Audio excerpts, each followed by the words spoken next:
Podcast is intended for mature audiences. The views and opinions expressed are those of the panelists and do not reflect in any way those of the podcast partners, sponsors, or affiliates. Enjoy. Hi, this is Michael Buffer, and you're listening to the Voice of the People. Let's get ready for Boxing Voice. Every day I'm hustling.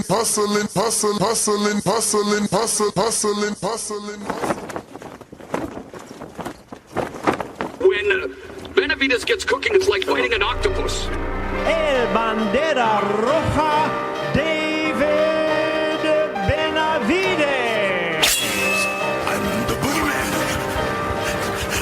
and I'm coming to get you. Everybody that's in 168, I'm coming for everybody. It doesn't matter who it is. Charlo, Caleb Plant, Canelo, I'm coming for all of them. Canelo, hell of a fighter. But it's my personal thing. He's ducking Benavidez. I think everybody wants to see me against Canelo, right? David Benavidez. Yo, he used to be. This brother right here. I'd like to see Canelo against somebody like that. I definitely like punishing and hurting individuals. That's what I love to do. And now Benavidez unloading. I got a lot of power too, and I throw punches and punches, and I don't get tired. The jab leads with the right, and there's that hand speed. I'm ready to fight whoever, whenever. I can beat Canelo tomorrow, and I can beat Charlo tomorrow too. The big Charlo want to get it too? So Charlo would be the alternative. He don't want to get in the ring with me because he's a pussy. That's why. TheBoxingVoice.com. I've never liked Caleb Plant. It's never been a secret. I never liked Caleb Plant. At the end of the day, I'm not nobody's friend. I don't want to be nobody's friend. I'm here to knock people out. And if you don't want to get knocked out, don't mention my name. In this game, it really is kill or be killed. It's either you or me, and I pick me all the time. Finish him. SDS Promotion. I'm the boogeyman, and I'm coming to get you. What's up? Welcome back, ladies and gentlemen, to another edition of the Boxing Voice Radio. I am your host, Nestor Gibbs, joined alongside Ring Walk Danny. Daniel, what's going on? What's going on, brother? How you feeling? I'm excited, man. We missed the wave on the whole Jake Paul thing. I remember when KSI was fighting Logan. I was a little bit reluctant. I watched it live. And I seen what those guys can do. I had an interview with Eddie Hearn, and I said, man, you better sign him. Sure enough, Matchroom signed him. Triller ended up having a little bit of Jake Paul, and so did Showtime. But in enters the new generation, Mr. iDubbbz. How are you? I'm good. How are you? So you're joined alongside Hundar, right? Hundar, yeah. Hundar. Are you Latino? Yeah. Oh, when I first read it, for whatever reason, I know it's missing letters, but I read Honduras. Crazy. That's better. But what's up, gentlemen? Not much. We're going through, we're sort of doing our publicity tour, traveling around. We went to Tampa, LA, now Vegas. And, wow. 3-city tour. Yeah. I like that. Anywhere else after Vegas or? Back home to Seattle. Okay, wow. Seattle. Yeah. Rainy Seattle, Washington. That's crazy. The introduction for today's show was Jose Benavidez and family there. They have a gym in Seattle. Yeah. My oh, look at him. You know boxing. Yeah, my coach works with the Benavidez. Beautiful. See, this is what I like. See, because I know a lot of people, this is a very niche sport, and because it's a small sport, they get a little protective, right? So it's like, oh, he's not a boxer, he's a YouTuber. But the fact that you're training with a real trainer and you're taking it serious, you were in today actually a media workout at Jorge Capotillo's, right? Mm-hmm. That had to be good for you guys. How was it for you? It was amazing. It was surreal. It was crazy. Shane Mosley Jr. was over there. I was talking to him, getting casual advice while I was getting my hands wrapped by Capotillo. It was insane. And did you know Jorge Capotillo before this entire event? No, I learned as a result, and kind of being like, hey, do you want to go to Las Vegas? And kind of a legendary cut man. He's got a trainer here, awesome gym, all these people rolling through it. And I was like, yeah. Wait, so you got an opportunity to train with him, or no? Just coming along on this tour, I know that people were training us, were training around us there today. So, and I seen you doing some pad work, man. Well, I'll go back. I watched some of your YouTube videos and casually bumped into some of your training footage. And then I got a little bit intrigued, honestly, because, I thought from what we've seen, right? Like we've seen Digi. Is it Digi? Because He didn't. KSI's brother. Yeah, Deji. He wasn't that good. You know, I would say Logan, Jake, and even KSI. They're decent. You know, they have potential and definitely skills that they can build off. I of. also think that they took it serious enough to where it's like they were actually applying themselves and, you know, dedicating time and you know, real training. Like they were doing real boxing training. Like they hired real coaches, no bullshit trainers and real sparring. Absolutely. So, but I will say this for those out there tuned in, iDubbbz is taking it serious. You've been training for at least 180 days according to the video that I seen. I don't know if it's more or less at this point. Yeah, it's a little bit more. We started July of last year. Oh. We were planning on having a different fight, a different opponent, but things have changed. I'm actually glad you didn't go with the first opponent. Again, I watched the video. It would have been a bit of a, I don't know. I mean, you would have been taking tack on him. He seems to be extremely thin. Uh-huh. I don't know if you chose a video where he was joking or that's really how he hits the bag. If that's really how he hits the bag, he has no business in the ring. Yeah, I want to say he was joking a little bit. But yeah, at that time I was definitely at like a smaller weight, so I felt like it could be a little bit more even, but I was trying to pick a safe fight for sure. You're very tall though. Yeah, he's tall too. Oh, okay. He's about my same height, but both super lanky, you know, 150 pounds, give or take. I think you would have beat him. Yeah. He just... I don't know. He just doesn't take it seriously. He didn't look like he was taking it seriously. He didn't look like he would be disciplined enough to train for this sport. Like, I'm not going to lie. I seen some of your pad work today. Seemed like you got tired already. That was pretty quick, too, man. Are you sure you're doing your miles? Because boxing is serious. Yeah, I mean, that's actually a very fair statement. I mean, I can tell you that I was certainly holding my breath in that gym. Oh, in Capotillo. Why? Because of the smell, or you haven't figured that out yet? I haven't figured it out yet. I mean, new environments change, you know, so getting better at it. You know, every new gym I go into, it gets better. But, you know, I definitely getting less miles in because we're traveling. So I plan on just taking it nonstop, basically tomorrow as soon as we get back to Seattle till fight night. So what about you? Are you putting in miles? And that's a phrase in boxing for like running, hitting the pavement, actually doing some jogging at a moderate speed. Yeah, I'm definitely putting in the miles. I was doing 2 a days last week, but obviously this week it's been a little more disrupted and stuff. I definitely feel the fall off even after like a day of not running. It's just your body just resets. So just for my own sake, I've been trying to like keep on myself about it. So what do your 2 a days consist of? Let's start with the first shift, I guess. Yeah, I don't want to like overplay it, but it's definitely like, you know, get up and go on like a 2-mile run or something to set up for like training later on in the day. Usually I train with my coaches in the end of the day. So, and usually that's anywhere from like 90 minutes, sometimes 3 hours. I train with one coach who we go through a whole set of drills and I trade off to my other coach. So your 2 a days, the morning shift consists of running and like cardiovascular conditioning. Yeah. Are you breaking it down into 2 separate exercises as well, or do you just choose today I'll run, tomorrow I won't?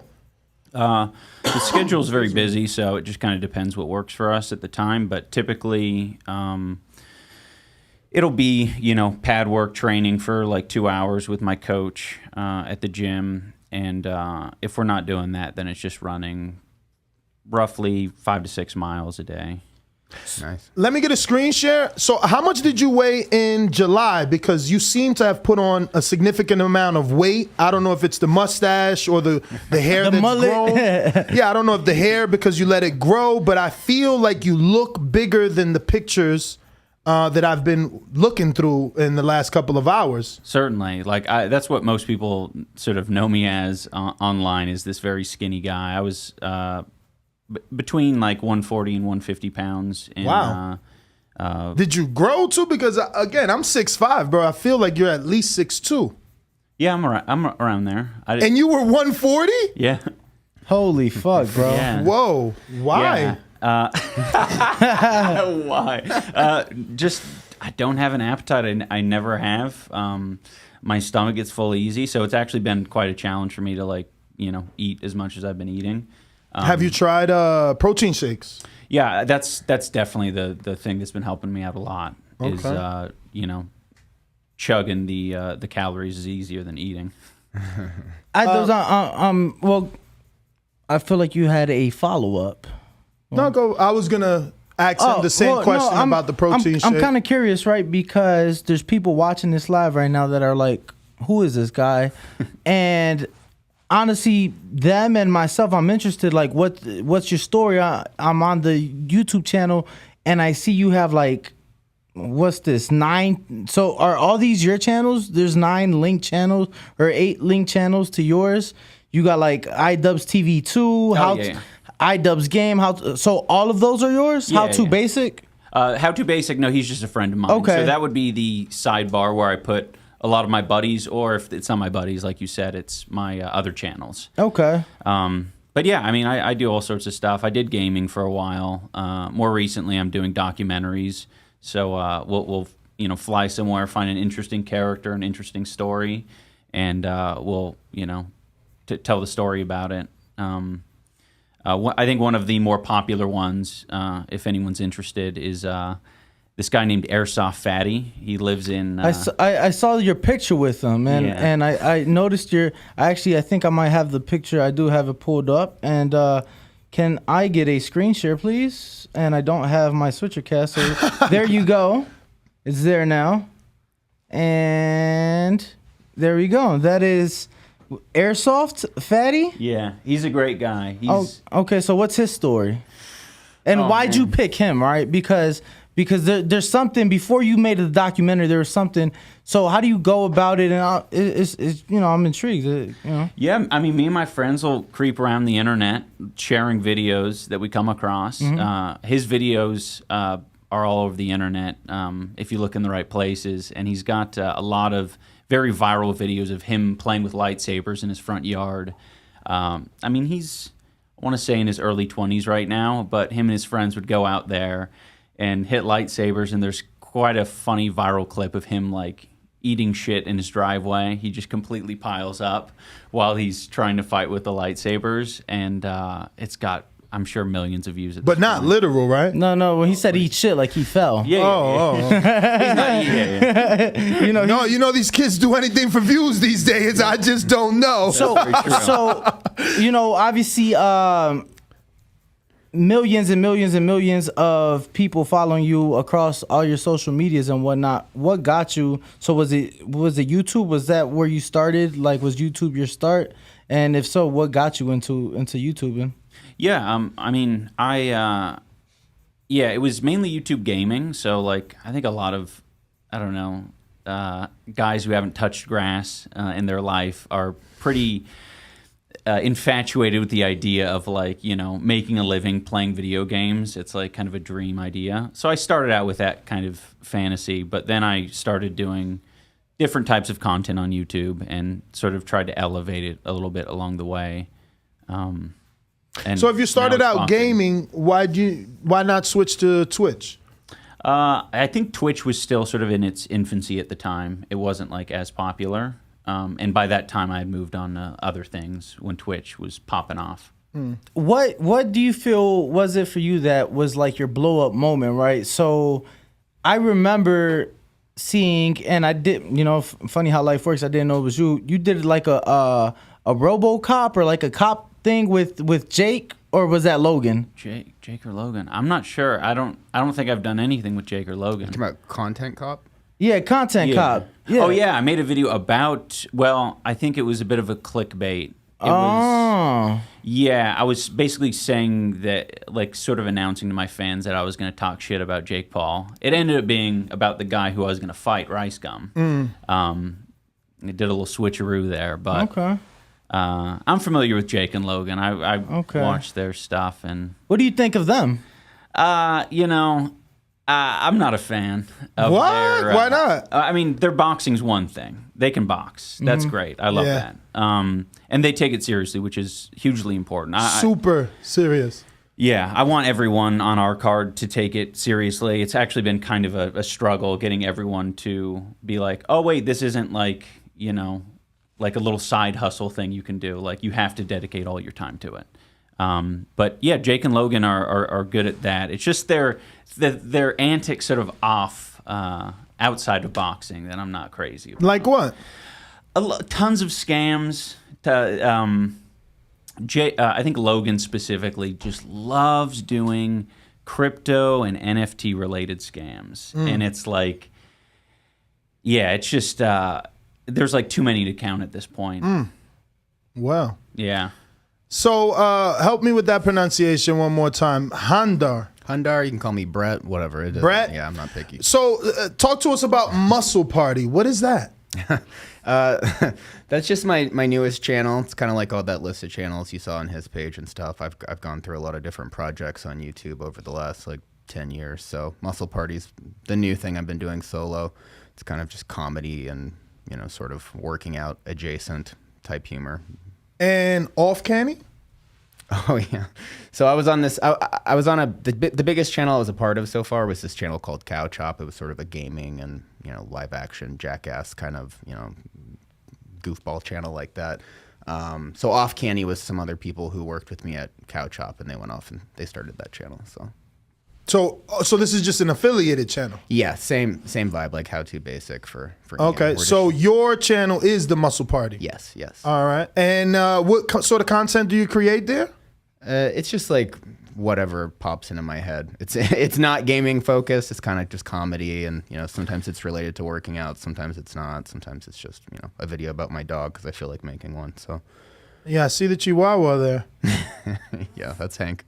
So you guys have started sparring yet, or what? Oh yeah, for sure. Oh yeah. Yeah, we needed to do that pretty quickly. Yes. Yeah, we didn't. I Have a lot of recommend time. sparring. So we used to do our own sort of creator class, except they weren't creators. What we did is we gave our listening audience an opportunity to have that fighter experience.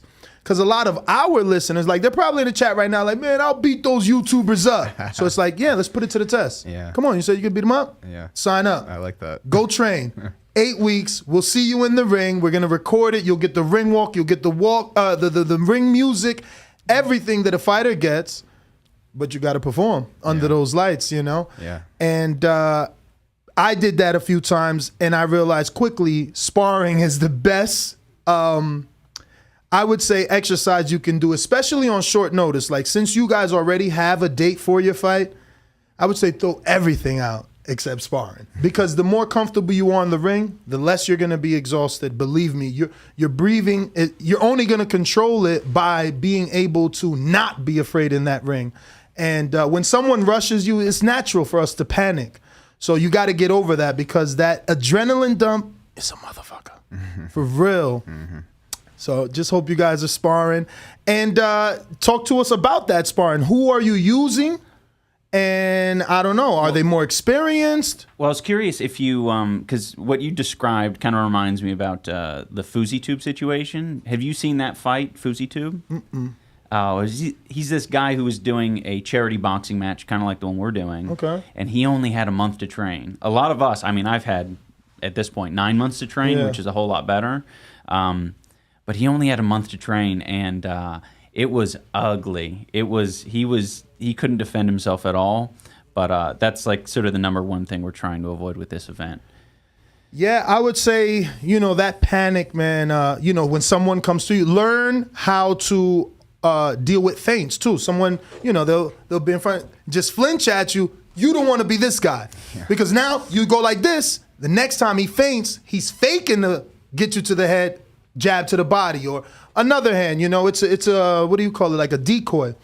So yeah, you just want to get familiar. And I just think sparring is the best advice, right? Like, you can hit the bag, but the bag doesn't hit back. It barely moves unless you're really pushing it.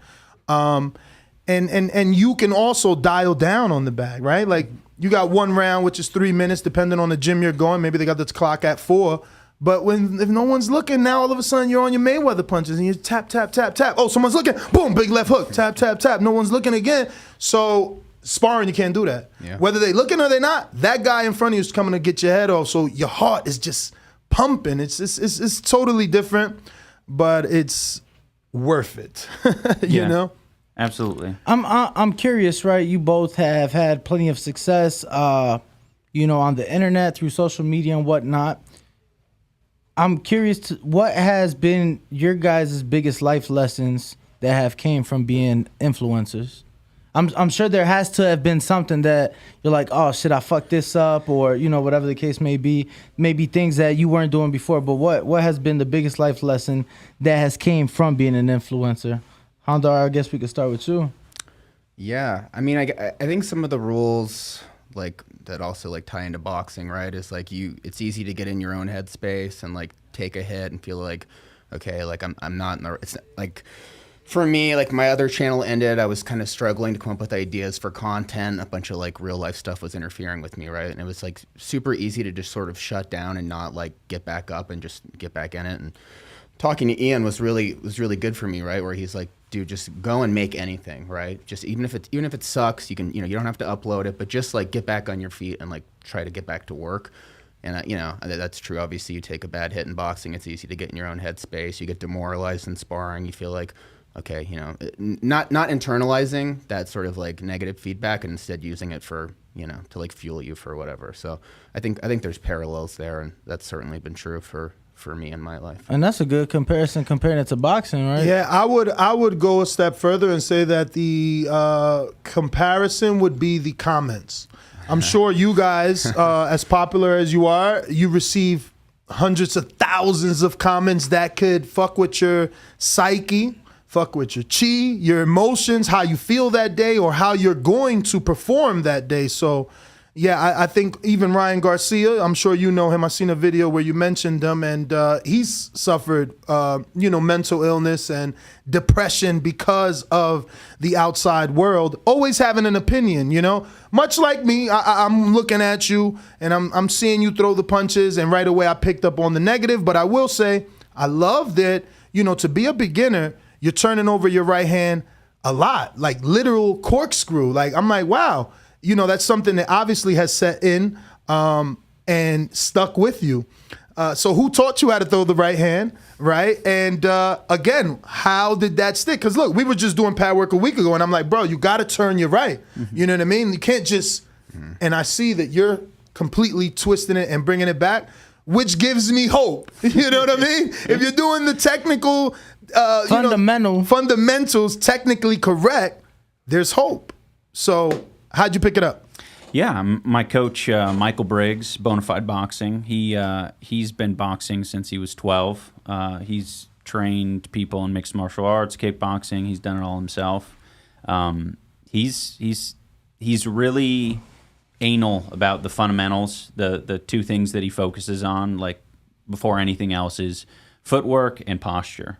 And we probably spent a whole month on that, just making sure that was dialed in at the beginning, so that I could move around. And he's fantastic. I mean, he trains people from a super high level all the way down to like super beginner, zero athletic experience. I mean, that's where I'm coming from.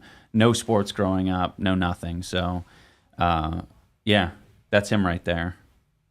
I want to go ahead and screen share so they can just see that technically the right hand is definitely solid. I'd love to see that left hand slightly a little bit more up, but I figured there was a little bit of fatigue happening here. But I love the right. I think it can do some damage if you land it. Yeah, that's fair.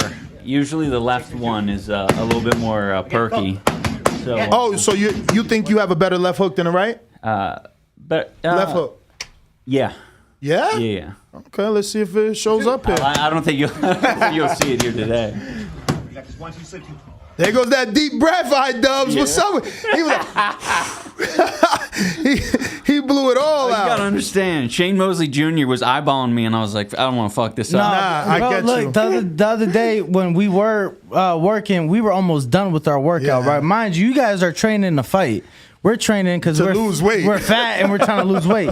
So we're in there. We're almost done with our workout, and Coach Rodney calls us over. He's like, I got something for you guys. He say 800 jabs to the heavy bag. That's it. Just a jab. 800 of them.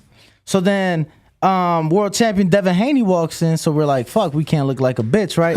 So, well, I'm thinking like I can't look like a bitch. So I thought I was done with my workout, and I it's 800 jabs, and bro, I felt it come. I'm like, fuck. So the first time, it was in between rounds, and I stepped outside, and I walked to like around the gym to throw up, because I didn't want nobody to see me throw up, right?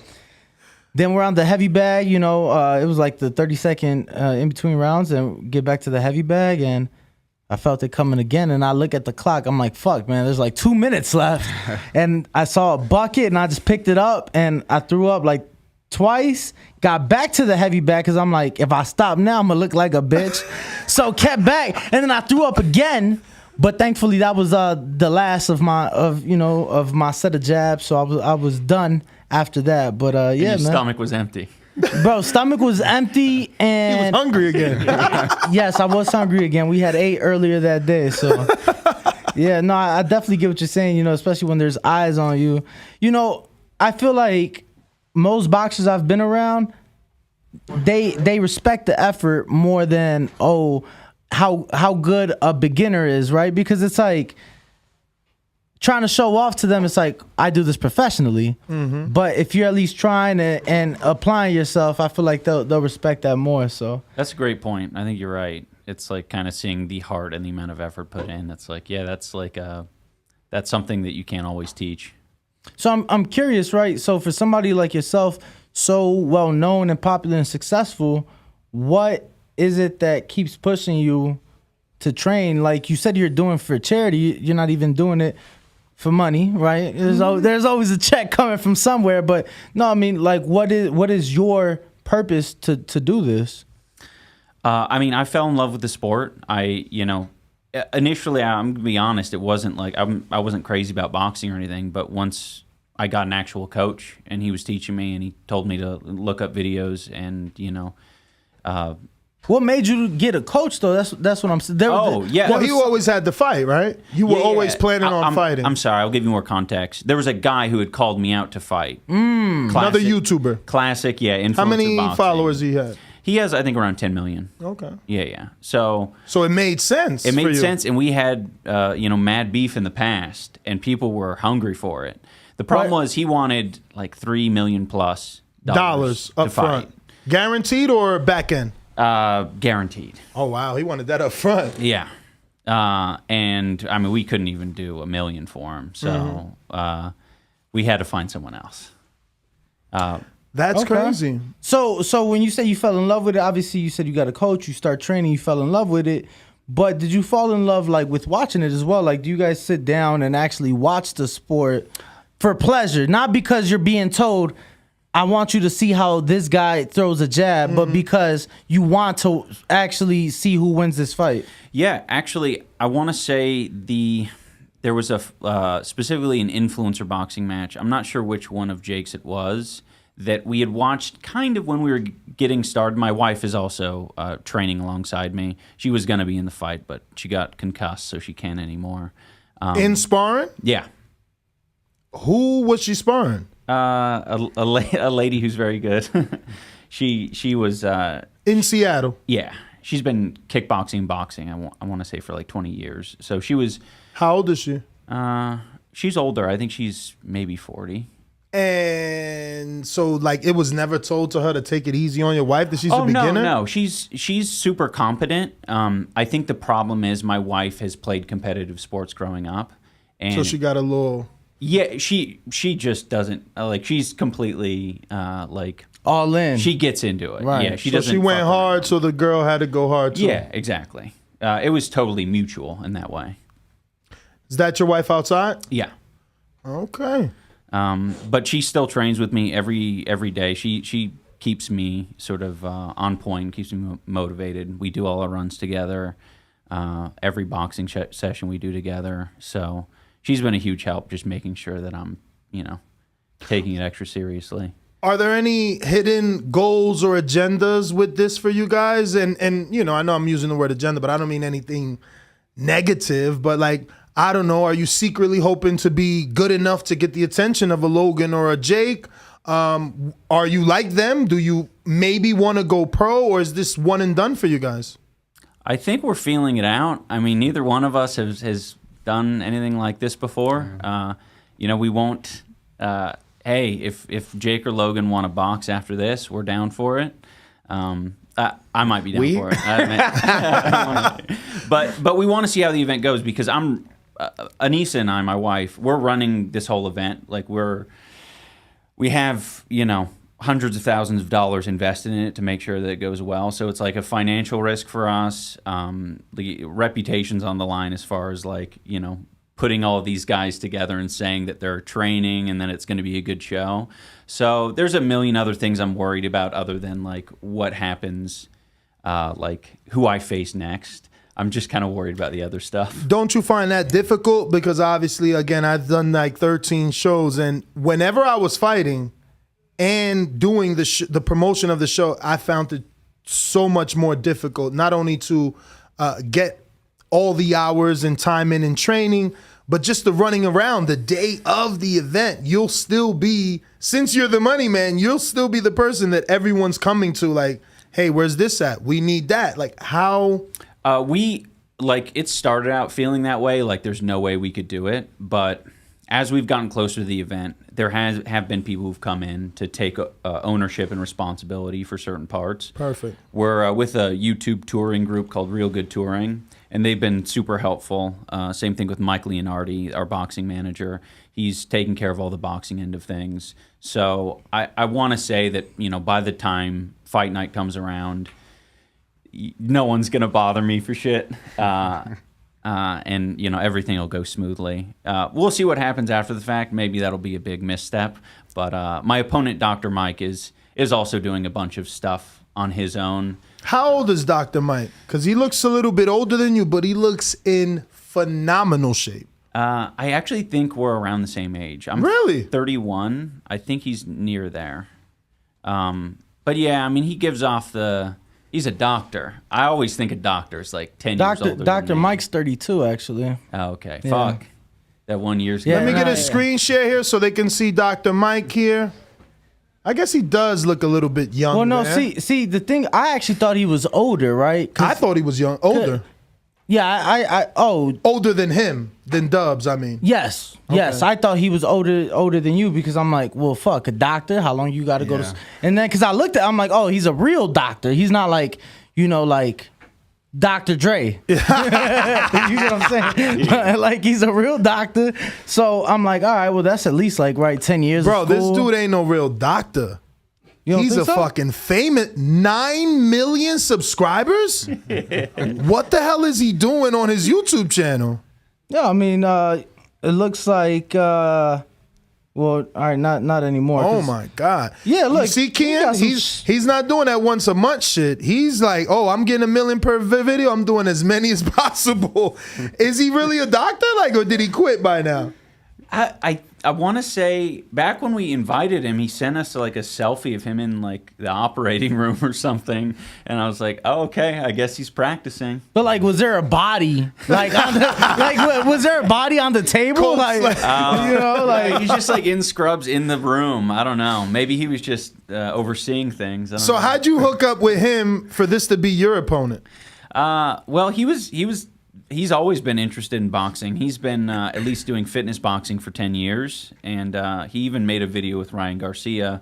So he's just got a he's got a video with Amanda Serrano. Yeah, no, I was looking through his Instagram. What the hell? I might have to switch my pick. Hey, I'm fucking with you. I see. Yeah, no. Yo, but he's with boxers, real boxers. Well, I see he's out in New York, and I see a lot of the guys he's following is New York boxers.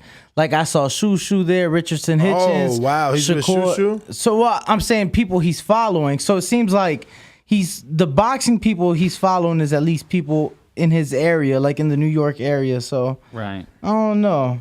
But, this dude's, flying a plane in one video and a Formula car in another, and then in scrubs in another, and then, all right.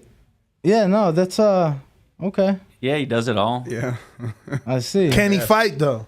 That's the big question. I mean, you chose him. I'm sure you did some research. Yeah, I mean, I showed some of his boxing footage to my coach. You're done, bro.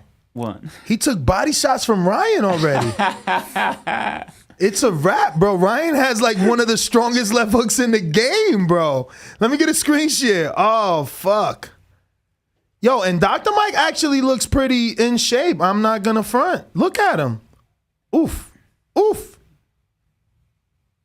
Oh, well, he's taking him pretty well. I could take that. Yeah. I'd take. Yeah, I'm sure. That's not that bad. The title was worse than the actual punishment he took. It was all right. You know, that guy that took Canelo's body shots, and that's another thing. He sent them to the bathroom peeing. I don't know if you've seen that Instagram. I haven't seen that, no. Bro, large. Pissing blood, I'll show you. Yeah, large.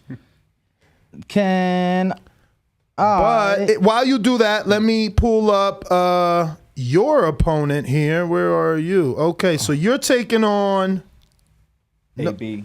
AB, not to be confused with Adrian Broner, right? That's right. AB H3. Let's see what's H3 doing here. What's up with these numbers? Okay, 77,000. All right. Wait.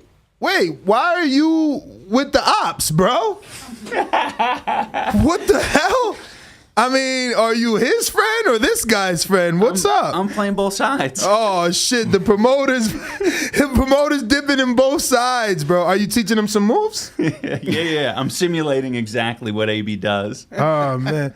So, what do you think about AB, the Star Killer? Damn, did he change his name for you? Yeah, the Star Killer sounds pretty intimidating, huh? It does. I don't know. I've just been trying to mind my own business, focus on my own training. I know he's got a really good coach out of LA too. I've got 2 coaches. Any of my names? Own. His coach is Wale Omotoso. Yeah, Lucky Boy. What?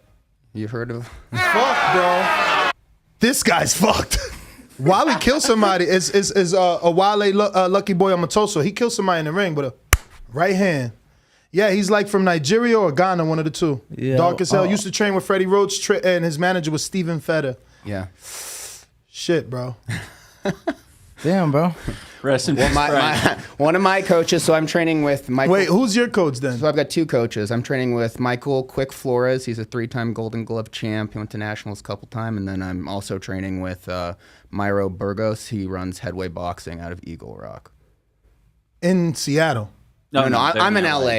You're in LA? Yeah. I never heard of Eagle Rock. Yeah, I'm trying to think of Eagle Rock. Is there been to their gyms, any Malik? pro fighters coming out of that gym or training out of that? It's a family run gym, so it's a little bit smaller, I think. Okay. Oh shit. Well, but quick did you contact like MyBookie, DraftKings? Who are you dealing with?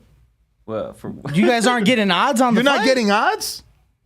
Bro, I'm trying to take a second on this guy's about to get killed. Oh my goodness! Wow. I'm trying to make some money, bro.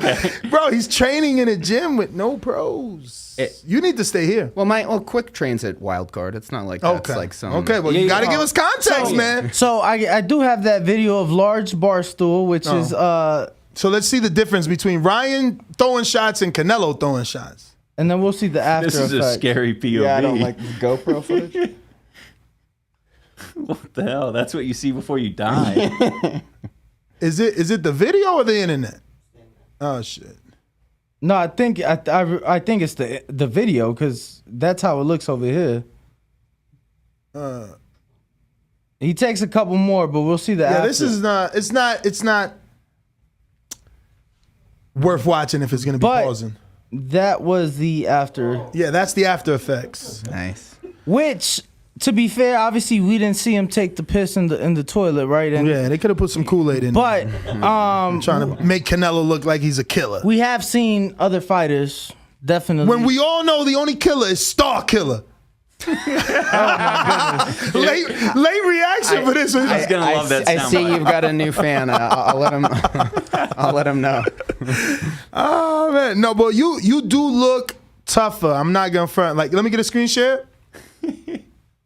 You look physically in better shape, more muscular, and I guess it's the beard, Danny. What you think? No, look, I'm gonna be honest. So I don't like that picture. We gotta talk to whoever runs the website. Which one, of AB? No, of him. I don't like his picture on the website. Hundar? Why? Yeah, I don't like it. I don't know. I'm looking at. Bro, his bicep looks killer in that picture. No, that's great, but I think You know what? I think that he's gotten some color now. Mm-hmm. He is darker. He is darker. I think it'll show. No, I'm not being. Yeah, you're right. The definition. You're right. That's why they tan. The definition. Yeah. That's the word I was looking for. But I was looking at. Are you familiar with Dan Bilzerian? Yeah, I used to work with him. Get the fuck out of here. Yeah. Yo, like not when you're looking at me, but when you're looking at him from the side, you kind of do give me Dan Bilzerian. Not like his personality, but Sure. That's fair. You seem a lot kinder and nicer than Dan Bilzerian. But I know Dan. Well, so you said you used to work with him? I worked on. He was trying to do some live streaming stuff for Ignite. His his CBD company. Yeah, exactly. So. Okay. Well, I want to show some of your footage, obviously, because you had a very, I would say, unique experience. Being taught given some pointers by Shane Mosley Jr., son of a legend. He just coming off one of the biggest wins of his career, so that has to be a great feeling to get some know-how. Yeah, it was pretty. So let's analyze. Oh God, man. Your stance here. I mean, I'm going to tell you, I like that your left hand is higher than iDubbbz. From the rip, that's good. You're not crossing your feet, also good. Yes, sir. You're definitely keeping that left in front and that right behind, so you got your footwork down. That's good. And there's no cross. And I know I said that, but it's important. A lot of people don't know. The way that you're going to one side, they tend to cross for whatever reason, their legs. And obviously, if you get punched in the middle of crossing those legs, you will fall. Mm-hmm. But you look good. Thank you. Okay. Right. What was it? You got tense? You had to get a little loosen up? Yeah. He was trying to get us to breathe and stay loose. I understand, bro. He's like Shane Mosley. So, it's like, fuck, exactly. I'm in here with this guy. Yeah, if he tells me I'm tense, I'm definitely tense. Yeah. iDubbbz, so I'm curious, man. You're telling us how you put this event together. Obviously, a lot of money invested into the event, a lot of training, and a lot of time has gone into that portion of it as well. What are you looking forward to the most? Success. Yeah, I mean that's it. We just want the event to sell well and for people to be like, yeah, I want to see that again, and we'll do it again next year. So for you, is it more of a successful event or of a successful fight for yourself? Man, that's really tough. I want both. I think that's fair to say. I think I could do both. I will say in trying to run a successful event, I think it's given me a lot of insight and help to, I think, have a successful fight because I need to check up on these guys. I've been sparring with them. I've been going to different gyms, having opportunities like this, and it's definitely woken me up and given me a lot more motivation to go hard. So I think one is kind of fueling the other, and back and forth. I think. I gotta ask. So you're responsible for the event solely, right? Like you, Mike Leonardi, your partners. You're just a fighter. Yes. No disrespect. Yeah. Because I wanted to know who to address it to. So. Any nerves, and are you able to take that out of your mind that there was already a YouTube event kind of on this level that didn't succeed, that is being sued? I'm so sure a bunch of those guys owe some money. Gloves, I don't know their names. I know that there is an event that took place in Florida that was a bunch of influencers. Oh, with Blueface, the one. No, not that one. No. Oh. It's TikTokers versus YouTubers. Yes. Yeah. Oh. And a bunch of people never got paid. Some people getting sued. $10 million loss on the event. There you go. So you're very knowledgeable on the situation. What are you doing to ensure you don't end up in a... Well, for one, we haven't, promised anyone exorbitant amounts of money. That's one of the problems that I think Mick Broom or someone did, is that a lot of money was promised, a lot of money that they could not pay. That was that event that you're referring to. Yo, totally. I did see a lot of that because they're saying he lost his house to foreclosure. Yeah, that happened too. And it was like a $10 million mansion in LA, and he lost it after the fight or some shit. Yeah. I mean, how sure are we? Because Well, they were trolls. I mean, you know, your own there was trolls are gonna say your event wasn't a success. It doesn't necessarily mean it's true. You know? Well, no, there was documentation online. There was that he lost his house. Yeah, and so there was a video. I don't know if it's. I'm sure it's somewhere because there was a video of people like on the property, like, and the house was like vacant, like they were gone. That makes no sense to be vacant he just that wasn't fast. making payments, so wow. they had to foreclose it. I'm pretty sure. Man, foreclosure usually takes a long time, guys. Just letting you know. You know, you could not pay for at least a year and some change. So to have him vacated out of that spot, do you think it's the same for a house that's $10 million? I mean, they might get you out of there a little bit. Listen, He also could have stopped paying. No one can take you out. Like that's why, like, if you're a landlord, you come with the sheriffs, and you got to go to court. You can't just kick a person out on the street. Like, for whatever reason, America's. You know. I'm not sure. I'm not saying that he got kicked out, but now that as soon as you said his name, I'm like, oh, I remember seeing people posting like paperwork and. Well, the point is, what are you doing to ensure you don't end up kicked out and foreclosed? And, you know, people trying to sue you. Yeah, we're not promising anyone crazy amounts of money. We're trying to allocate enough money just to cover like training expenses for the fighters. What? You're paying their training? Roughly. I mean, it's a purse. You know, they can sort of do it, use the money in whichever way they want. If they want to keep that money and they were paying for their own sort of low level training, like that's their decision to make. That's potentially their funeral. I need to ask, what sort of training stipend you giving these guys? It's $20,000 for each fighter. What the fuck? Well, that's like minimum. That's a lot. Chump change. For training camp? For a dude that never fought? For Because I'm going to just explain. Like, if I'm a professional fighter, I got to pay you, Malik, and Hundar to come in and spar with me because you know I'm a professional. Plus, you know, you don't do it for free. So there's expenses. You know, camp expenses are not only just sparring partners, but the location, room and board, food, you know, trainers, strength and conditioning, you know, physicals, all that. So I don't know, for a YouTuber who's never gone pro, you know, who doesn't need a professional fighter so if I'm a professional and you want to spar me, I'm going to charge you a minimum $1,000 because I'm a pro. But you and Malik can spar for free. Oh, yeah. You know what I'm saying? But, so I mean, $20,000 is a lot, but I love it. I love it because that's going to bring you back. If let's say this is a successful event, next event, people will know, and you know, it'll help you. We got started back in November. That's when we wanted people to start training. Mm-hmm. So I was just sort of basing that off of how much it's cost me for, you know, my trainer and what it's going to look like for the event. And we just want people to, you know, take it seriously and say that we don't want anyone to say that they weren't prepared and go in there and get all kinds of fucked up. Yeah, I'm using 100% of my stipend on training. Yeah. So if you think about, you know, like $100 an hour for like your average boxing coach, if you're going hard, you know, Monday through Friday, 2 or 3 hours a day, it adds up quick. You could spend a lot more than that. Listen to me. Take my number and give me that dude's number. We gonna fucking put him on black. $100 an hour? Who the fuck is he? I mean, that's Freddie Rhodes. That's an average. No, I'm gonna be honest. Look, no, it's not. Let me tell you something. I'm talking about world-class trainers with champions. Like they're not charging $100 an hour, or they might be charging that. Actually, to a stranger off the street. Let me clarify. We're YouTubers, so they see the money. They see the money. Yeah, that's fair. They see the money. No, because I'm going to tell you, I'm not going to say his name so people don't know he charged that much. But we thought this was expensive, and he's charging $243 a month. I'm like, $243 a month. Psst. And you talking about $100 an hour? That's a lot. I'm just saying.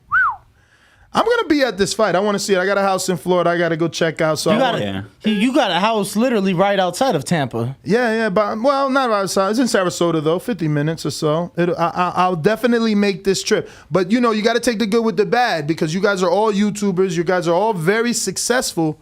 Who the fuck made this thumbnail? This is very sad. That's to be beautiful. I love that. But it's based on Wild Card's art. It's based on their art. So there's a story behind it. Yeah. It's tied to Please Wild tell me, because I'm like, why do you guys have so many followers? You've learned to be successful on the internet, and this is what you thought was good. So I'm just like, okay, it must mean something. Yeah, it's based on the art you see at Wild Card, except he subbed in himself and Dr. Mike. I can't really pull get it a up. screen share. Can I get a screen share? Is this the yeah, right? Oh, so that's what that's Freddie, and that's what's Marvin, right? It's Freddie Samodia, yes. It's obviously not as good as that. This was very last minute. We're good. We needed some promotional material, so I was like talking to the touring company and said, "Yeah, can you make something last minute?"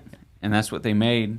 But if you zoom in, it says we got a thumbnail guy in here. I'm gonna hook you up, man. Sick. I love it. Because you should have your face on it. Like you're the main event. You and that guy. Maybe some of the other guys down at the bottom. A fight poster. It should be a fight poster. I mean, we are making some of that as well right now. Yeah, that was just sort of like whatever. Like, still plenty of time to sell the fight. We'll just, Well, speaking of plenty of time, you guys have about a month, right? Yeah, a little less. Yeah. But you've already sold 6,000 tickets in a 10,000 seated venue. Mm-hmm. That's huge. Yeah, it's very shocking. We got a call from the touring guy, and he was so confused. He was like, that can't be right, because it had just launched. It had only been like 10 minutes, and he's like, the whole lower bowl has sold out, and we were like, yes. I did see that. I hope it's not a glitch. I did see that, right? How did that make you feel? Obviously, you are putting this event together. We know floor seats, lower bowl are the most expensive seats. So now even some of the upper sections are sold out as well.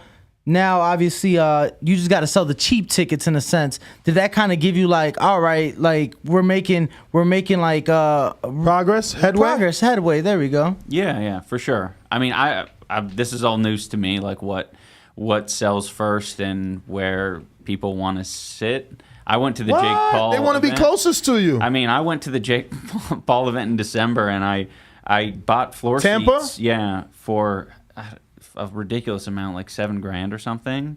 And to be honest, it fucking sucked because there's like guys that stood up right in front of me every time, and I couldn't see the. But wait a minute. Wait a fuck. Jake Paul had $7,000 ring because I was there, but I was media. You know, 7,000 for one or the pair? That was for the pair. That's still expensive. $3,500 Holy fuck. apiece. Yeah. Has Canelo sold $3,500 tickets? I'm sure. Absolutely. He was doing $7,500 when he fought Yildirim in Miami. That's still insane that this kid is doing half with 4 fights? That's fucking powerful. No, seriously, that's why I didn't mind getting you guys on. I was always on that wave. See, I've never watched football or Super Bowls or Grand Slams. So, like, I know a lot of purists. They're like, oh, these guys are YouTubers. Stay out of our sport. Not me. I'm like, yo, 1,000,004? Come on down. Because your subscribers are going to get into the sport. And we have seen, and it's not with everybody, right? But we have seen the numbers, right? We've seen how it has impacted boxing directly. Absolutely. You know, the first KSI Logan Paul event that they did in the UK. Like 1.3 at $10 on YouTube. That's not bad. But I remember no media outlet for boxing was covering it except one. Yeah, Seconds Out. Let me They tell got you, lucky. in 1 week, they doubled their YouTube subscription, and it was like every fucking video was 1 million plus. Yeah. And to you, it may not be a lot, right? Because you do 1 million plus every fucking video. But if you go to any YouTube boxing channel, 1 million is like a fucking unicorn. you know, there's going to be a couple, but not many. So for that channel to double their subscription in less than a week and to do every video, when you average maybe 50,000 views or 40,000 views on a video, and every video they put out, they're doing it. I remember we watched that together, and we just couldn't believe it. Yeah, we actually watched it depressed. You know, I kind of had the Gillette, and I'm just like, wow, I should have went. You know, I should have fucking went. Like, I mean, right now you double your subscription on YouTube. What, you know, this time next week, what's that gonna do for you? Oh yeah, that would be a lot. You know what I'm saying? Like, that would fucking... So obviously there is proof that when done right, it is successful and it does cross over to those boxing fans. So let me get that screen share so you guys can see the thumbnail. Oh no, we're gonna. So who's the one in the glasses? That'd be me. Oh, so this is a copy of you. Yeah. So hold on. So why are they making you lose and you're winning? You're like, this is your show. Why would you be the one getting fucked up? I just thought it was funny. Nah, and you're it'll right. also be ironic when it goes the other way. Oh. I like it. And I heard that confidence. So what though. you're saying is you fucking up Dr. Mike. Oh, for sure. I don't know about that, but I did hear his confidence in your videos. Honestly, I did. Because you said something like, you were supposed to fight that other guy, but you felt like it would have, ended up like you taking advantage. I'm paraphrasing the shit out of this. It would have ended up like he was taking advantage of the other guy, and this is more of a real fight. But I like how you implemented your training, because you were like, I've been training. And then you show your training and you're like, maybe like 6 months, but it says 180 days. So it's like, okay, he's taking it serious, because that's the biggest issue, is like some people think they can just show up. And, maybe a person's been bodybuilding their whole life. It's not the same. It's just not the same. Like it doesn't matter what shape you're in. If you're not in boxing shape, you will be exhausted. Do you know who Andy Ruiz is? Andy Ruiz. I mean, that name's familiar. Okay, so, and just because you were talking about it, right? I just want to show subscriptions. No, forget the subscriptions. I just want to show, like, you were just talking about bodybuilders and actually training. So this right here is Andy Ruiz. I would love to find a shirtless picture. Oh, yeah. I've seen this guy's fights. Yeah, so he knocked out Anthony Joshua, became unified heavyweight champion of the world a couple years ago. And it's crazy, right? Because when they're next to each other, you got we're good on the screen share. You got a fat Mexican looking like me or bigger than me, and then you got a guy just chiseled. Mm-hmm. That's Anthony Joshua, obviously. From and let me get another screen share. So you got that guy knocking this guy out, right? So it's like boxing is really weird, because you'll have guys that look like just an ultimate beast. Yeah, basically they look the part, but are they really, the part? Yeah. But I do want to bring something up, because I know our audience.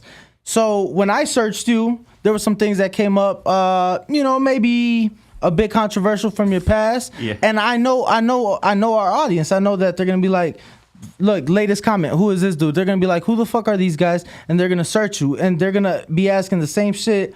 So I just wanted to give you the chance to, maybe bring up some or get ahead of some of those things, that, because I know they're gonna come up, and I know that there's gonna be questions. I know we're not taking callers today, but I know we're gonna get callers tomorrow, and they're gonna kill us if we don't bring it up. So I just wanted to give you the chance to, just get on top of that. Yeah, I mean, you can look up my name. You can search. I mean, all my videos are up on my channel. You can check them out if you'd like. There's nothing that I wouldn't, I maybe wouldn't show them to your mom or your grandma. But I think if you keep an open mind and you watch my stuff, you'll sort of you'll get the videos. And so now with that, right? Because I've been curious. There's many YouTubers that I watch similar to you guys, that truly intrigue me, and I've seen videos of them and just videos in general, and I'm like, I wonder how staged this shit is. Is it like when you get to that point, when you get to like those 5 million, 10 million subs, like those really big channels, is most of that shit scripted? Like those pranks and all that, is most of that shit scripted? Or for you, right? You can speak for yourself and people maybe, but is shit like that scripted? Yeah, I would say for the most part, because it's just easier, like, for everyone to, I think, get it done. Like, if you have an idea for like a prank, you're essentially looking for like the prank to be on display and a good reaction. So what's the easiest way to do that? Is you just fake it, because it's like impossible for people to tell. I mean, I don't really do pranks on my channel, but I've definitely met a lot of pranksters, and they're all very open about it as well. It's all just kind of whatever will bring in views. They don't really care. So you mentioned. Well, wait a minute, because Danny brought up some stuff, and I had no clue what you were talking about. So when I Googled you, what I got was something about a video with your girlfriend and you defending her by uploading a video on March 28th about the adult entertainment industry. Talk to us, iDubbbz. March 2020. I didn't even know about that. I was talking about something totally different. And then, there we go. So what's going on? March 2020. Yeah. Are you guys familiar with OnlyFans? Absolutely. All right. I mean, him more than me. He does a lot of photography. No. I mean it in a good way. He does photography for a lot of models. For sure. Yeah. That's great. Yeah, my wife does OnlyFans. Okay. At the time, she was my girlfriend. But OnlyFans was so successful that we were able to have a fantastic, expensive wedding. There you go. So that was it? We actually just came to Vegas, but... Oh, okay. Elvis wedding. Okay. See, yeah. No, just a lot of my fans are very... They sort of, the parasocial relationship. They sort of... They think you are a certain way, and then when you reveal that you're not... It's upsetting. What way did they think you were? They thought that I was sort of opposed to that type of okay, so they expected you to get upset at your wife. Yeah, and be like, well, fuck, I wouldn't date someone who would do an OnlyFans. Fuck that. So I mean, but OnlyFans at this point is so many different things. Like, it started off where OnlyFans, the word itself is taboo because you expected explicit content, but it's not always explicit unless you're saying she is doing explicit. Yeah, I mean, it depends what the definition. There's lewd, there's nude, there's... what is lewd? Lewd would be like showing, I think, everything but nipple or something like that. You take a sexy photo. That's crazy. Why would I show everything but my nipples? Nipple and vag. No, I mean, just like, fuck it. Here's my nipple. Can't see this, though. Like, why do I show everything but the nipple? And I mean... It would be both areas. Okay, so you see both. All right. Yeah. No, you don't see both. You see so everything. Both covered. Yeah, it's a provocative. Okay. Yeah, it's a provocative. No, I mean the way he said it came out backward. I swore. No, I heard it. It did. I heard it. Correct. Leave the nipples open, and I'm like, what? Right. I'm just like, what's going on? All right. No, I'm gonna be honest. That's a serious situation. How'd you deal with that? You can't just say you were automatically cool with it. Oh no, it sucked. Okay. Yeah, it sucked big time. Did it suck? Did it suck because of the people's comments? Yeah. Or? Yeah, for sure. Okay. So at first, before they start getting at you, it didn't bother you what she was doing. You're saying? Oh, totally. Okay. Yeah, we had talked about it. Yeah, I was like totally down with it. I was like, yeah, you're uploading essentially the same thing on Instagram. Like, go for it. That's what I've told so many women. Like, I'm like, that same bikini picture you can be getting paid for. Let me tell you. Yeah. Let me tell you. It's crazy. Yeah. It's crazy. Yeah, you get it. No, the reason I get it is because like he told I've done photography for certain OnlyFans, but I've also managed 2 accounts. So it's like I'm seeing what they're making, and I'm be just prepared for the weird now because he answers your comments. Yeah, I don't consider it weird at all. Yeah. Oh shit, he's answering his wife's comments. No, like I mean, yeah, you like those stockings? So the girl she was just getting started, and she was asking for help, and I'm like sure, and then she's like, well, what do you want to like run the account? You do everything. Mm-hmm. I told her 25%. Okay. And, damn, you a manager. No, I mean, if I got to do everything, the shit's time Mike Leonardi's in the other room like, yeah, dude. No, so I didn't know you brought up the OnlyFans shit. I was referring to a video. I don't know how to pronounce her name. Tana, yeah. Okay. I know of her through like the Pauls because I've seen her like on their social media. I'm not too familiar with her, but so I did see the headline. Yeah, it's a bit much. And so I just wanted to let you talk on that, right? Because obviously using the N-word is definitely frowned upon by a lot of people, especially by a non-African American. But I was just curious. To me, I said earlier, there's always like 3 sides to every story. Your side, my side, and the truth.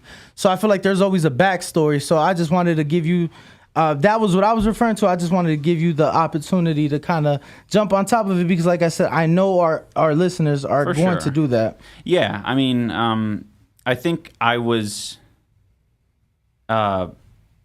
that was a very weird video because I wanted to like criticize her for her like sort of flagrant use of it. But like I've been pretty flagrant about it too, not in the same way.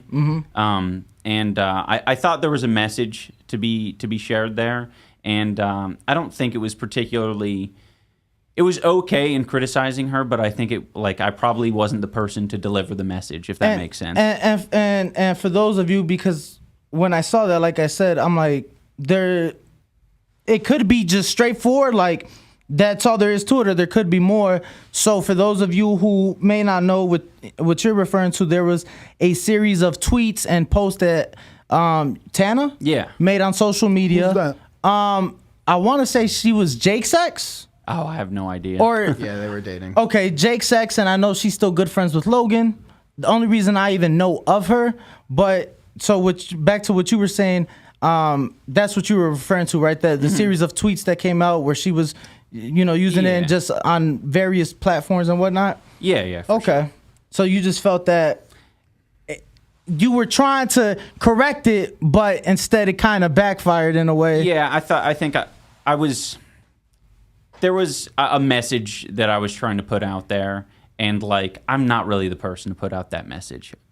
Fair enough. Obviously, but I don't regret making the video. I think there's bits and pieces to take from it that I think are valuable, but I probably wouldn't make it these days. Good with the bad, baby. Good with the bad. So, again, being as popular as you guys are, I'm sure you're making money a lot easier than taking punches to the face. I know you said once you got in the gym, it kind of opened up, opened up that appetite for you. But like, how'd you guys get through the door? Well, I guess it was always the fight, right? Was it always this fight? It was the fight, yeah. Yeah, I mean, I thought that it was, I think I wasn't super ignorant of how tough it was going to be. Like, I wasn't, like, super confident in myself. I just knew that my opponent wasn't going to be very But why skilled. boxing, though? Oh, like, why not wrestle him or fucking challenge him to a mountain climbing contest? Oh, I mean, just because that's the thing. That no one wants to do wrestling or mountain climbing. Everyone wants to do boxing, sadly. Now, there is an argument that boxing is a niche sport and the MMA is more successful and popular. I feel like it's more so why not MMA? More for the casual fan, right? I feel like more regular people tune in maybe for a UFC fight or an MMA fight than for a boxing fight. Right. No, that makes a lot of sense. I'm not opposed to MMA. I think it's very cool. I like the grappling element and all of that. I might get into it once this is over, but that's a lot of different disciplines to expect a new person to get involved in. But maybe that's a good thing because, giving people more options, especially if they have, zero fighting knowledge, that actually could result in maybe a more interesting fight than a strict rule set like boxing. So you're putting the event together, but why? So did you ever try to like pitch the idea to maybe another promoter, like a network or things like that? Was that pitched or? Because you guys are doing pay-per-view, which you've sold 20,000 already. Yeah. So did you ever try that pitch, or did you always want to do it yourself? No, we really tried to pitch it because I did not want to do this myself. Okay. It was very tough. I think Triller had like an opportunity for like one person. They were like, oh yeah, like if you yourself want to be part of what we're putting on like every month kind of thing, then you can do that. It kind of sounded like they were just going to do a influencer fight every month. And I was like, that just doesn't seem like the grand scale that I'm looking for. And I couldn't really involve anyone else at that point because they're not offering any kinds of crazy money or anything. And by grand scale, you mean the amount of fighters and how big you wanted to make the event? Totally, yeah. I guess the impact that we have. I mean, it being a charity thing, like we've had full control over that aspect. We know where most of the money is going, or I guess in this case, all of the money is going. So it's all one charity? Oh no, it's two charities right now are locked in: Alzheimer's Association of America and American Heart Association. Was there a reason for those two? Yeah, I was gonna say that. Yeah, well, The American Heart Association, I think they were just the first one to get back to us. Okay. So that's why we went with them. But my wife's father suffers from early onset Alzheimer's. Okay. And that's just been a really big struggle for her and our relationship because she's from Canada and she can't even go back to visit him right now or anything. And he's, deteriorating every day. So it's super tough. And then we know a lot of people on the card as well who have, have had experiences, loved ones with Alzheimer's. And I think it's pretty relevant to the sport because, head injuries. So are you looking for more charities to be donating to, or are you guys going to stick to these two? I mean, we're comfortable with these right now, Okay. but if our fighters or anyone in particular has a good suggestion that, fits in with what we're, looking to support, another charity, we haven't found the right match yet, but any charity that supports like helping youth in boxing or, getting into sports in any way like that, I think would be great. Maybe we could link him with Mauricio. Mauricio Suleiman is the president of the WBC, that medal right there. So the WBC, most people consider to be the most prestigious championship boxing bout. And they have a thing called WBC Cares, which typically they'll have their fighters under their sanctioning body, go back to hospitals and donate or gyms and give back, they'll raise money for like gym equipment in a impoverished, in a poor neighborhood to be able to give back to the kids in that area, things like that. And that's directly involved with boxing. That's great. So after this is up, we can give you or whoever the information to reach out. So that'd be great. Thank you. Definitely. Because I mean, like you said, it being boxing and involving kids, I think that would be phenomenal. And obviously, the event being for charity in itself is phenomenal. Did you get any pushback? I know you said the guy you were supposed to fight originally, but did you get any pushback from anybody else that maybe you tried to recruit, saying, "I'm not doing this. Like, I need money. Like, I'm not doing it for free." Because we've seen the YouTuber events and they've been getting paid. So I was just curious, how difficult was it for you to find other people willing to participate? I think it ended up being the opposite, where most of the people that we got involved joined because it was a charity event. That's great. I think there were, obviously I don't think they knew how much time, effort, and money it's going to cost them to get it done, but I think they knew they wanted to get involved in boxing in some way, but I think everyone's sort of nervous to step into this industry and kind of disrupt it in I think some of the way that influencer boxing has. They just want to be respectful of the sport, and they sort of I speak for everyone, they say they want to put a respectful foot forward, and charity's like a good way of potentially doing that. So I'm curious, maybe I might have missed it, but so is this amateur? So is there going to be headgear? Are you guys turning pro or is it amateur? Everyone's doing an exhibition fight. Okay. Oh, so headgear. Except for me and Dr. Mike, we'll do pro. You're turning pro? Yeah. I love no headgear. I love it because I was going to double back on the same question. And I know you said, if Jake wants to fight, I'll fight. But I'm just, again, wondering, is the end goal to get his attention? Because for us, right, like a regular fighter, he wants to fight Canelo. Anybody and everybody people literally out of his weight class are calling for fights with him because they understand the payday. So I'm just wondering, you gained 60 pounds in 7 months. Is the goal Jake? Jake's a cruiserweight. You were 140. Why gain so much if he's not the goal? Oh, because Dr. Mike. Okay. Dr. Mike's big. So and I'm sure it was tough being 6'2", 140 pounds. You couldn't find somebody closer to your natural weight? Yeah. So I probably could. The problem is I was way more interested in getting someone who was relevant and could bring in views than someone who was going to be a better, more even match for me. Yeah. I like that. Yeah. I like that. He's more worried about the show. Whew. So have you trained with this guy? With Ian? Yeah, he was over at my gym last Friday. We did some sparring. With each other, or? Yeah, we sparred each other, and then he went with some of my other regular sparring partners over at that gym, too. So what do you walk around at? Because you're fighting at 160 pounds, right? No. It says middleweight here. Does it? Yep. Yeah, that may not be accurate. I mean, it isn't. Yeah, it's probably Okay. I started at 205. I think I'm 190. Oh, maybe it does say cruiserweight. Okay. The females are middleweights. Yeah. Okay. Yeah, junior middleweights. Okay. Yeah, no, I'm a little out of that. Yeah, I was looking. I'm like, you don't look 160 pounds. Let me tell you. Yeah. I didn't think he was you still look way bigger. I didn't think you were a cruiserweight. Yeah. Well, How tall are you? 5'11". And you? 6'1". Oh, I thought you were taller than 6'1". So, all right. So you have been sparring. So what would you say is your go-to move, right? Like we were talking left hooks, right hands. What do you feel more drawn to in that fight or in the sparring match? What do you find yourself throwing more?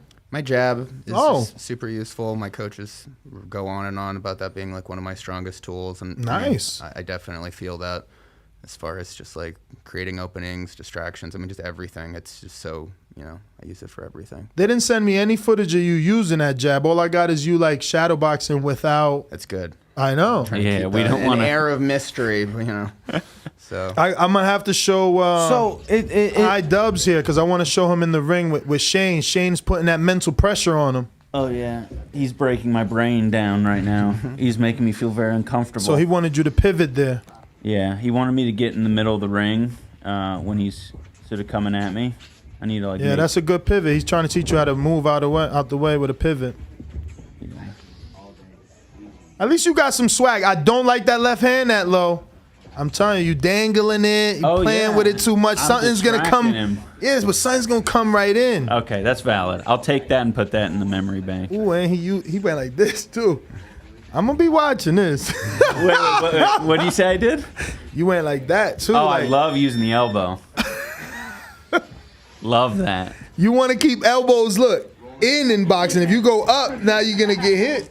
You want to keep elbows in. No. He's blocking like. Well, don't get me wrong. There was a very famous boxer that blocked like that. Joe Frazier. Yeah. Blocked like that, but that's dangerous. I'll block the head and then the body. Right afterwards. He's fucking funny, man. Let me tell you. Just to clarify though about the headgear, right? Is anybody fighting with headgear? Oh, some people are going to be fighting with headgear. Okay, but not every. Wait, so even so the exhibitions are no headgear? Yeah. Why? Because it's fucking awesome. No, you're right. You're right. No. Right. The reason I say why. Okay, so now I guess the next thing that came to my mind, the weight of the gloves. What's the weight of the gloves? Oh, 16 for all the guys except the pro fight. Okay. Except the pro fight. So what you using? 12? 10. He has to. North of that is 47. true. It's pro rules. You can't change that. So that's why I was asking, right? Because if you're not using headgear, and that's why I said why, but then I asked the weight of the gloves. Shout out to the lovely state of Florida. They sanctioned all the fights. Oh yeah, Florida gonna sanction whatever. It doesn't matter. No, they won't. Man, Florida sanctions whatever. These guys did everything by the book. That's no. I'm not saying them. I'm just saying Florida and Texas are known for not the maybe best. Texas, not the great state of Florida. Stop your lies. You were a Floridian. Look, guys, he was a Floridian for 1 year, and he can't let it go. He just talks up Florida. Oh man, Hundar, you're so quiet, man. Are you a killer in the ring? Because that's what they say, silent killer, or are you just laid back? I'm just here to support Ian. I mean, he's the one who's been doing all this work to put this together. But you got to fight too. I know that, but that's all I got to do. I don't have to think about the preparations, organizations, how I get charities. I'm just like, go there, do my work, put on a good show and make this worthwhile for everybody. That's what it's about. What does each of your families think of this, right? I mean, obviously your wife's been supporting and helping with the event, but like when you told your families, hey, I'm fighting, I'm sure you guys have told them plenty of crazier shit with this YouTube, but what did they say? Well, for me, this was definitely the craziest thing I've told them. Yeah, I guess I'm referring mainly to my parents. Like they live in San Diego, and they're gonna fly out to it, and I'm just like, don't feel ashamed to like close your eyes or leave when my fight comes on, because I know it's not gonna be easy to watch, But are they like excited, nervous? They say that they're fully excited and that they're going to love every minute of it, but I don't believe them. Now, with your wife not fighting, and she's training alongside with you and whatnot, how would you say she feels, like from what you've seen? Oh, I mean, she's got the most in this aside from me. You know, we've been doing everything together. She's like 100% like half of the event. And she's basically taking a bunch off my plate. It's kind of good that she got concussed because now she can focus on that. We don't have to worry about our fights together and stress out like crazy. She's taking care of a lot of management stuff that I couldn't deal with. So, excuse me, I'm sorry. So is your wife, is she in YouTube, or do you typically include her in your videos, or she just wanted to partake in your event? Yeah, she she was on Twitch for a while. Okay. She was a Twitch streamer. Okay. She did that full time for a while. More recently, like we said, the OnlyFans. Right. And now she's just mainly into like making sure that the projects that I'm putting together are a success. And yeah, very grateful. So I'm curious, right? You said depending how this one goes, maybe we'll have one next year. Is there any other ventures that you've been kind of keeping in the back of your mind, like maybe we can do some other things? Yeah, I mean, realizing like, oh wait, we put together a boxing event. Like if this succeeds, then yeah, who knows? Fucking like Dancing with the Stars type shit. We can do whatever we want. Like we can do MMA maybe. Like I don't know, anything's an option. Yeah. I think once we realize that it's possible and that there's like an audience for it. So, what's up with your guys' work rate? How do you, I guess, decide the time frame and amount of videos you put out? You guys seem like you're just chilling, not really. Yeah, I mean, pumping them out. We're not. I mean, Brett's got a full-time job that he's got to juggle with this. What do you do? Yeah, I work for like an esports company. That's like, EA Sports? No, esports. About to say, when's the game coming out? No. And I would normally make videos, but I've put out like maybe 2 videos since starting training, so I'm just not making videos. Since starting in July of 2021? Yeah. Wow. So maybe 3. Was there any, because you said November is when you wanted the fighters to start training. Mm-hmm.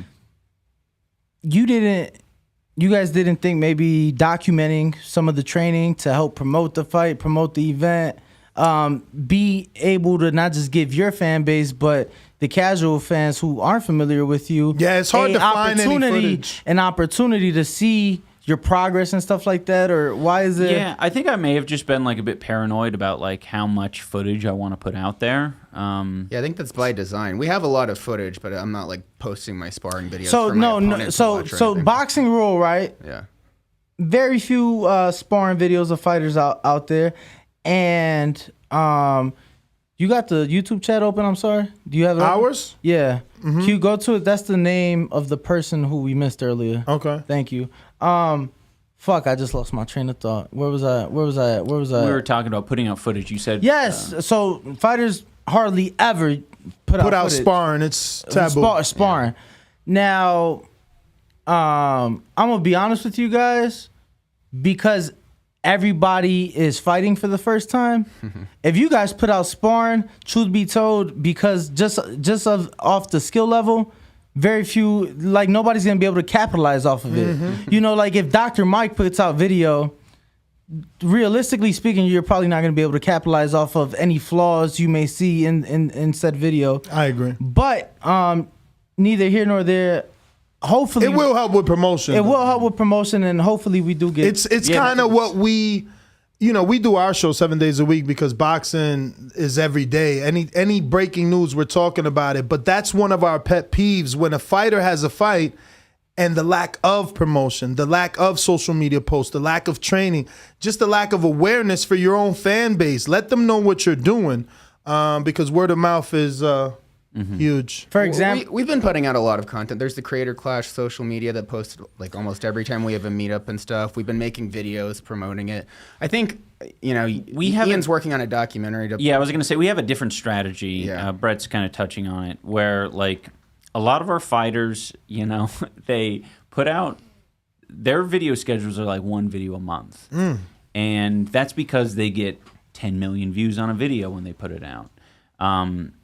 And that's kind of my strategy some of the time, where I'm like, oh yeah, I'm going to put a lot of time and effort into one video, and my plan is to put something like that out maybe a week or a few days before the fight and have that go crazy, which is like the perfect, buying time for the event. We can do this very like non-traditionally. I don't feel like we need to stick to the same rule set that a lot of promotions might have to do.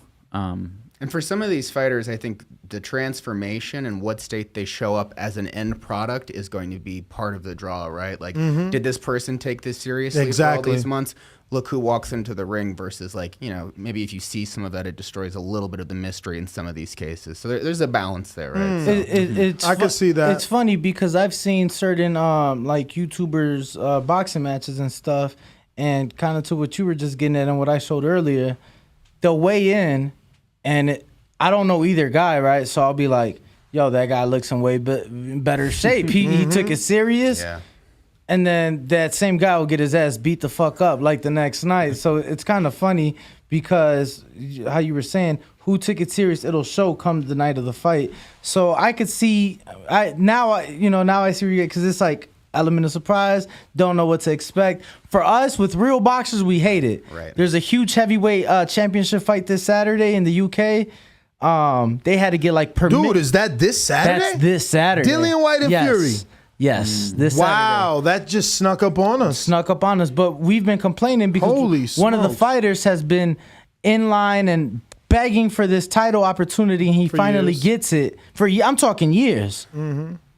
I think he made one post last week, and that was like didn't show up to the press conference, and he's like, I'm focused on the fight, and it's like, that's cool, but you got tickets to sell and pay-per-views to sell. When you're a multi-millionaire, you can afford a person to be your camera guy or be your social media guy or something like that. Yeah. So with real boxers, it pisses us off, but I get what you're saying. It does. It does make sense, and I feel like it kind of adds to that element of surprise as well. Yo, so as a content creator, what do you guys think of his wife sparring a cop that boxes? Yeah, I think the internet would really like that. She just jumped in our comment section and said, yo, does his wife need sparring? I'll spar.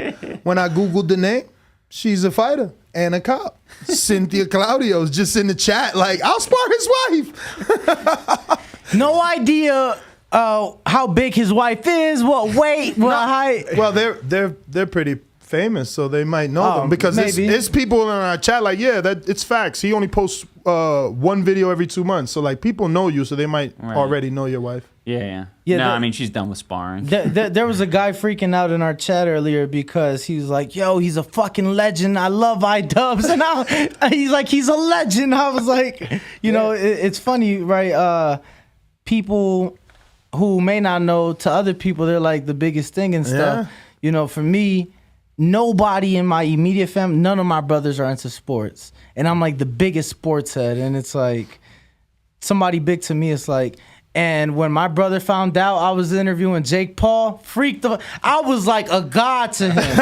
Yo, my little brother is not a fan of me at all. As soon as he found out I was interviewing Jake, he freaked the fuck out. So he's gonna be like going crazy with this one. Oh, I'm sure. Yo, my brother's like all into the YouTube stuff, so yeah. I'm sure he knows exactly. Is very familiar with you guys and is gonna find this pretty cool. So another fight, not similar to this, but I guess kind of in the same niche. Thor. Oh, Thor and Did you guys watch it? Eddie Hall. Eddie Hall. Did you watch it? Yeah, that was cool. Yeah, it was very interesting. Did you expect Thor to win? I think I did. I didn't expect him to cut up so hard. I've seen him in that state he's existed in for so many years. He lost a lot of weight. Yeah, he just... Is that those muscles don't help you, so it was better for him to cut. Yeah. But that was cool. I mean, when I started, my background was weightlifting too, and so everybody you see the visual comparison of me and AB, and everyone's like, "Oh God, he's gonna die." But for me, I had to drop weight, be able to move. My body was rigid. I was always trying to just square up like I was gonna do a weight set and stuff like that. So it's tough breaking those habits. Was there? Hold up. Your wife's manager sent me some footage. I think they want to fight. Let me get a screen share. No. Yeah, again. Oh shit! Wait a minute, Ian.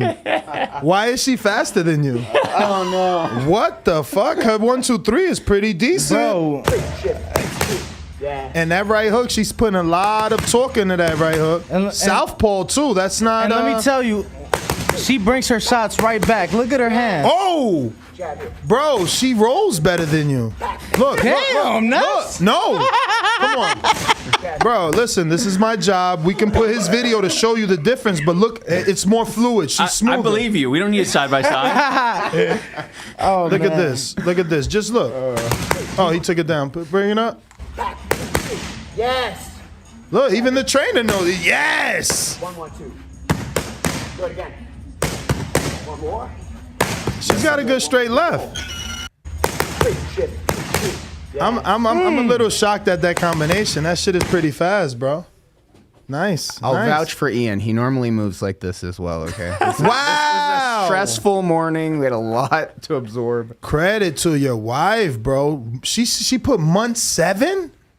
She was boxing for 7 months. At that time, yeah. Nice. Wow, you guys are really taking it serious, man. Yep. That's important for real. No, seriously, because again, so many people get into this and think it's a game, and they're draped over the ropes like laundry on a sunny day. So I just want to give you guys credit because regardless of how many social media influencer events we've had involving boxing, unless I'm missing something, you're the first one doing it for charity, correct? There was one other one Okay. that, in recent memory. That was the Fousey Tube one I had mentioned, where Okay.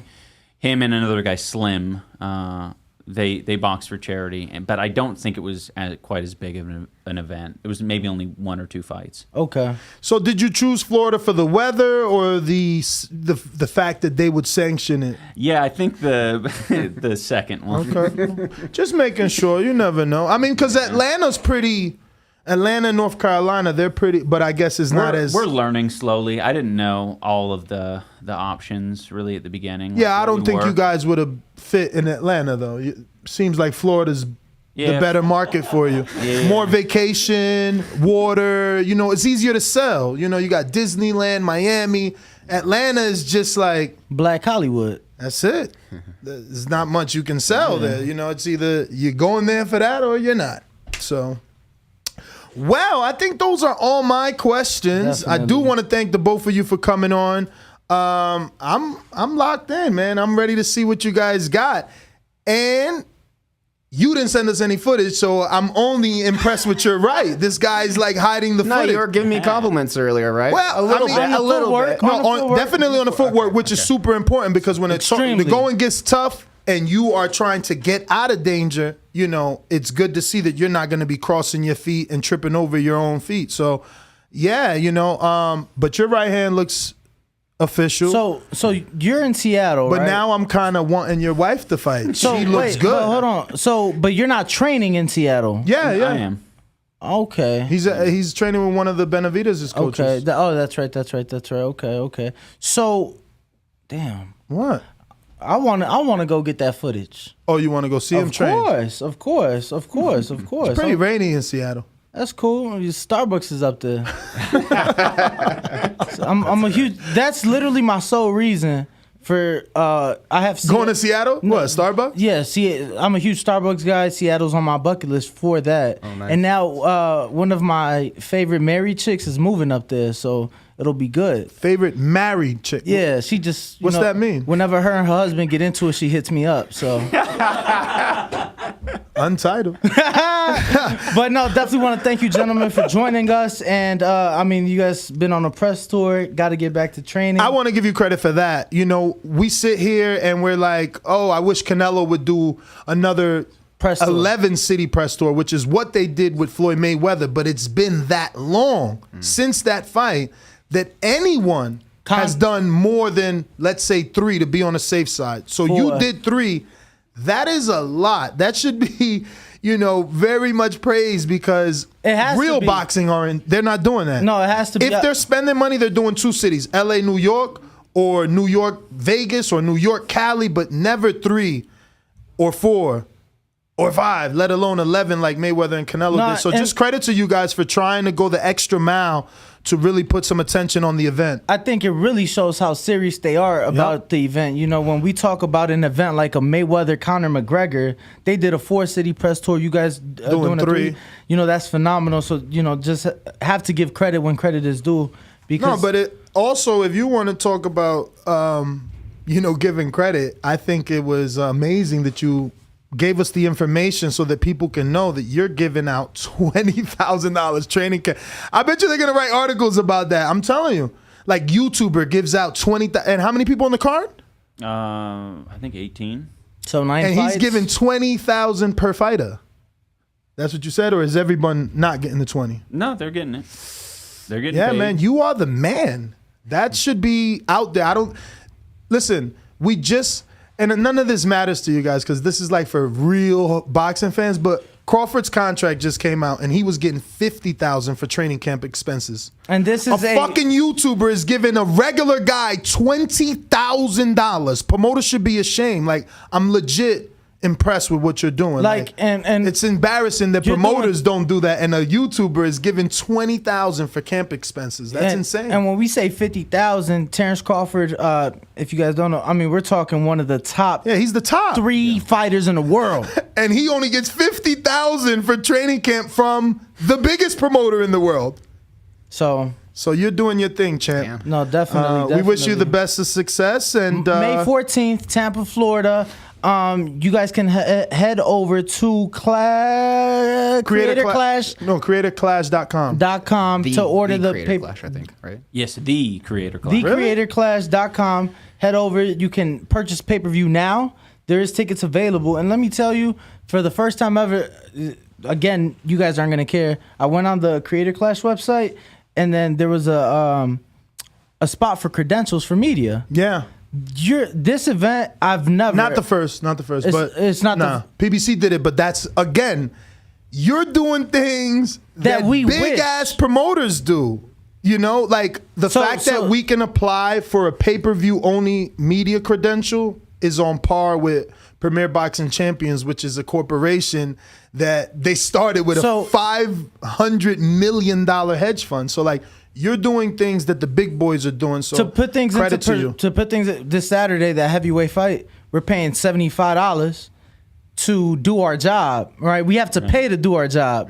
So for you to provide that to the media members to do the job for free, to do their job, right? If you're a business owner, you invest. But if I have to do my job, I shouldn't have to pay you to do my job, right? Mm-hmm. So just kudos to, and I'm sure that was your team.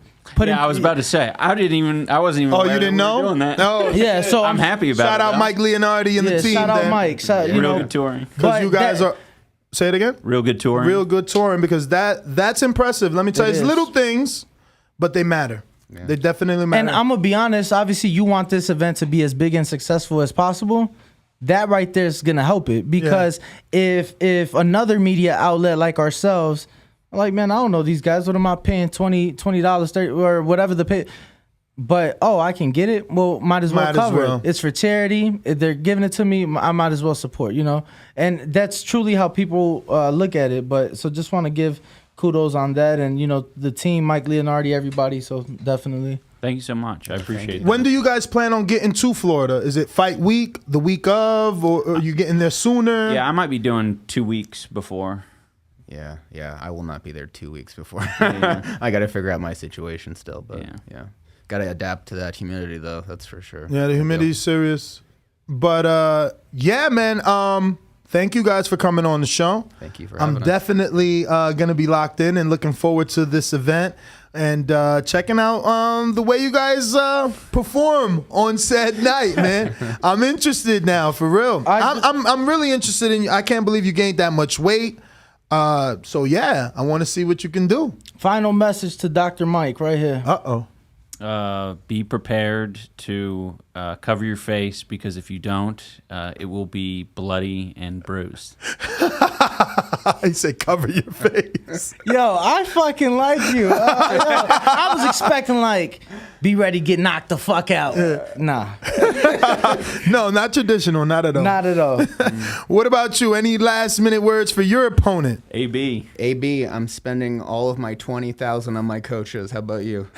We'll find out, huh? I'm expecting you to win, and I know it's unfair. I'm judging a book by his cover. You know, Star Killer just doesn't look like a killer. He thought he was a trainer. You thought he was a trainer at first. You thought he was a killer for real, and then you saw. No, he just looks, based off the videos. I haven't watched any. Just thumbnails, titles. He's more like a lover, right? You guys get the lover boy vibe or no? Yeah. He's a bit of a lover boy. He's got like 12 videos. He's got like 12 videos all titled like I wake up my wife. I wake up my wife in a Japanese outfit. I wake up my wife in a karate. So you're saying he's a simp? Nah, I'm not saying that. He's saying it. Yeah, I said it. I'll take it. But no, gentlemen, thank you very much. We do appreciate it, and best of luck to you both May 14th. Yeah, please give out any social media. If there's anyone crazy enough not to be following you guys, let them do so now. Yeah, we got the Creator Clash. That's our Twitter account. Instagram's the same, the Creator Clash, thecreatorclash.com. And you can follow Hundar at Hundar, me at iDubbbz, 3 B's. iDubbbz. All right. Well, I want to thank you guys, and we'll catch you guys next week for another episode.